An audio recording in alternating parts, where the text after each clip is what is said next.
दोस्तों एक बार फिर हम हाजिर हैं कश्मीर की बड़ी खबरों के साथ। सबसे पहले आपको बता दें कि क्या फिर से मॉक ड्रिल होने जा रही है, क्या फिर से जंग जैसे हालात बनते जा रहे हैं, इसके बारे में आपको हम बताएंगे। साथ ये भी बताएंगे कि अमित शाह का जो दौरा है वो कितना अहम है।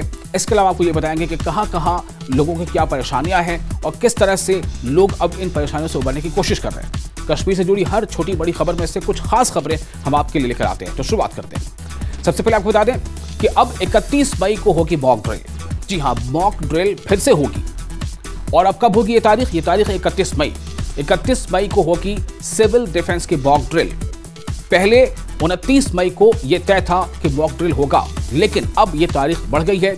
जम्मू कश्मीर, पंजाब, राजस्थान और गुजरात में मॉक ड्रिल होगी, यानी जो सरहदी इलाके हैं वहां मॉक ड्रिल होगी। हो सकता है कि आपको भी इसमें शामिल होना पड़े। 31 मई को शाम 5 बजे ये मॉक ड्रिल होगी। दरअसल इसका मकसद ही ये होता है कि अगर जंग जैसे हालात बनते हैं तो इसमें जो आम शहरी है वो अपने आप को खुद को किस तरह से ज्यादा महफूज रख सकता है। अगली खबर, शोपियां में सुरक्षा बलों को आतंकियों के खिलाफ बड़ी कामयाबी मिली है। सुरक्षा बलों ने दहशतगर्दों को गिरफ्तार किया है। 2 दहशतगर्दों को गिरफ्तार किया है जिनके पास से बहुत मौलिक हथियार और गोला बारूद बरामद हुए हैं। गिरफ्तार किए गए आतंकियों के नाम है उजैर अहमद भट्ट और इरफान बशीर। सेना, सीआरपीएफ और जम्मू कश्मीर पुलिस की टीम ने सर्च ऑपरेशन के बाद दोनों को इमाम साहिब इलाके से गिरफ्तार किया। इनके पास से 2 AK-56 rifle, 4 magazine, 2 hand grenade और 102 कारतूस बरामद किए गए हैं। पकड़े गए दोनों आतंकी शोपियां के जैनपोरा इलाके के रहने वाले बताए जा रहे हैं। अमरनाथ यात्रा के लिए सुरक्षा बलों का बड़ा डिप्लॉयमेंट प्लान तैयार किया गया है। इस बार अर्धसैनिक बलों की 581 कंपनियां अमरनाथ यात्रा के दौरान जम्मू कश्मीर में सुरक्षा के लिए तैनात रहेंगी। 581 कंपनियों में 58,000 अर्धसैनिक बलों के जवान होंगे। इसके अलावा जम्मू कश्मीर पुलिस के जवान भी अमरनाथ यात्रा के दौरान चप्पे चप्पे पर मौजूद रहेंगे। 3 जुलाई से शुरू हो रही पवित्र अमरनाथ यात्रा के रूट की 3D मैपिंग भी कर ली गई है और सारे एंट्री और एग्जिट पॉइंट का सिक्योरिटी ऑडिट भी किया जा चुका है। अलग अलग अर्धसैनिक बलों के डीजी ने जम्मू और कश्मीर रीजन में पड़ने वाले इस बहुत ही खास अमरनाथ यात्रा के रूट का एरियल और फिजिकल सर्वे भी कर लिया है। नेशनल कॉन्फ्रेंस के सीनियर लीडर और MLA पापोर हसैन मसूदी ने कहा है कि श्री अमरनाथ यात्रा से कबल वजीर आला उमर अब्दुल्ला की जानिब से सियाहती शोबे को बहाल करने के लिए उठाए गए इकदाम के काफी बेहतर नताइज होंगे। मसूदी ने पुलवामा में न्यूज 18 JKLH के साथ बात करते हुए कहा कि पहलगाम में हुए दहशतगर्दाना हमले से जहां सियाहत के शोबे को काफी नुकसान पहुंचा है, वहीं अब वजीर आला की जानिब से किए गए इकदाम से काफी बेहतर नताइज आएंगे। अमरनाथ यात्रा की शुरुआत तक तकरीबन 1 महीना है, तो इस महीने में मुझे लगता है कि बिल्डअप हो जाए। ये कल जो मीटिंग हो गई और आज जो गुलबर्ग में मीटिंग हुई, तो उससे एक एतमाद साजी का एक अमल है। तो मुझे ये पूरी उम्मीद है कि जो सयाह जिन्होंने मन बनाया था जम्मू कश्मीर का आने का, तो वो आ जाएंगे और जो उनके जहन में जो भी अभी ये कोई उसके बारे में कि यहाँ के हालात कैसे हैं उसके बारे में तशवीश है, वो तशवीश ज़ाहिर हो जाएगी, वो ख़त्म हो जाए। अवामी मसाइल को हल करने की गरज से हल्का इंतखाब देवसर के बादल लामड़ इलाके में एक अवामी दरबार का इनेकाद अमल में लाया गया, जिसमें MLA देवसर पीरजादा फिरोज अहमद शाह ने शिरकत की। इस मौके पर जिला इंतजामिया और मुतल्लिका अफसरान के साथ साथ मकामी लोग भी मौजूद रहे। क्योंकि लोगों को काफ़ी टाइम के बाद वोट डालने का मौका मिला और यहाँ पर इलेक्शन हुए और लोगों की बहुत ज़्यादा उम्मीद इस सरकार पे है और हम भी चाहते हैं कि हम लोगों के जितने भी मसले मसाइल को हल करने के लिए हम अपनी तरफ से तो पूरी कोशिश करें, लेकिन जहाँ तक हमें सरकार को जितने भी हमें डिस्ट्रिक्ट एडमिनिस्ट्रेशन की ज़रूरत होती है, जहाँ पर इनके छोटे छोटे मसले हैं जो हम मौके पे ही इनके जो मसले वो हल करते हैं, इसमें मेरी कोशिश इंशाल्लाह ताला आज भी आगे भी रहेगी। DG BSF ने पुंछ में पाकिस्तानी गोलाबारी से मुतासिर गुरुद्वारा सिंह सभा और गीता भवन का दौरा किया। इस दौरान उन्होंने बाकी BSF अधिकारियों के साथ ASP मोहन लाल शर्मा और ASP शफकत भट्ट भी वहां पर मौजूद थे। पाकिस्तानी गोलाबारी से मुतासिर गुरुद्वारा सिंह सभा और गीता भवन का दौरा कर पाकिस्तानी गोलाबारी से हुए नुकसान को देखा और दोनों मजहबी मकामात की जो एडमिनिस्ट्रेशन है इनकी कमेटियों के साथ अफसरान से मुलाकात भी की। डिप्टी कमिश्नर बडगाम अक्षय लाबरू ने बडगाम में पावर इंफ्रास्ट्रक्चर को मजीद फरोग देने के लिए इकदाम किए और इस सिलसिले में इमरजेंसी में काम आने वाले 15 ट्रांसफार्मर दस्तयाब किए। इस दौरान DC के हमरा chief engineer power development, CPO Budgam, ACR Budgam और दीगर आला अफसरान मौजूद रहे।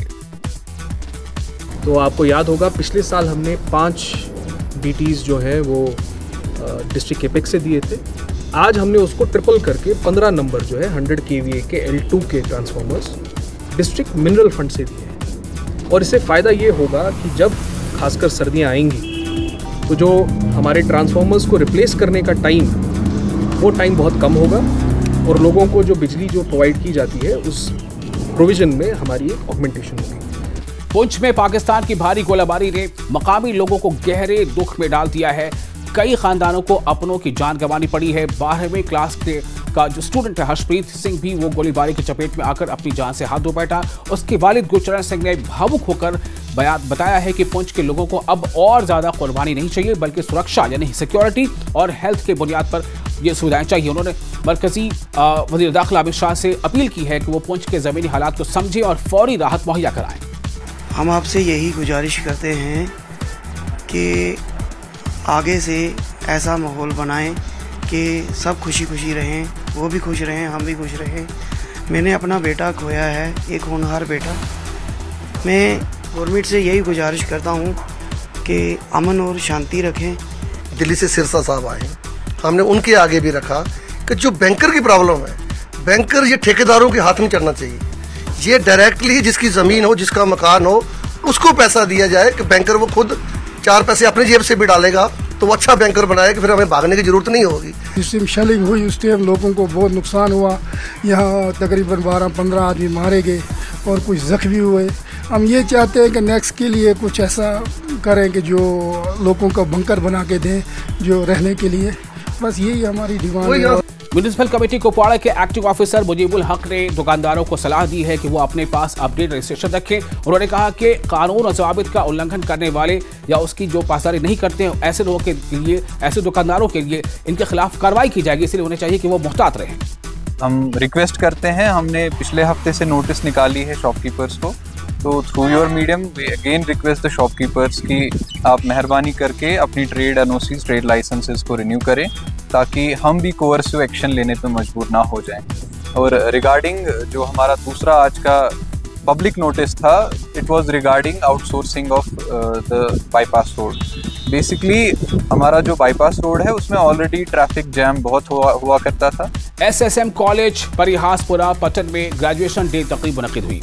मुनक़िदा तकरीब पर मुख्तलिफ मैदानों में 500 तालिब इल्मों ने अपनी डिग्रियां मुकम्मल करने पर इन्हें एजाज़ से नवाजा गया। तालिब इल्मों में अपनी डिग्री मुकम्मल करने पर काफ़ी खुशी पाई जा रही है। तकरीब में मुख्तलिफ रंगारंग सकाफती और तमदनी प्रोग्राम भी पेश किए गए। इस मौके पर माहिरीन ने खिताब करते हुए कहा कि इस जदीद और आर्टिफिशियल इंटेलिजेंस के दौर में नौजवान आगे बढ़ रहे हैं और नए मुतारिफ करदा कोर्सेज कर रहे हैं ताकि वो खुद रोज़गार के वसाइल हासिल कर सकें।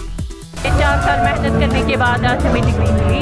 हमने बहुत मेहनत की। अब मेहनत की है, आगे क्या मेहनत होगी और किस फील्ड में अब आप आगे जाएंगे? हमने सिविल इंजीनियरिंग की है तो हम सिविल फील्ड में गए।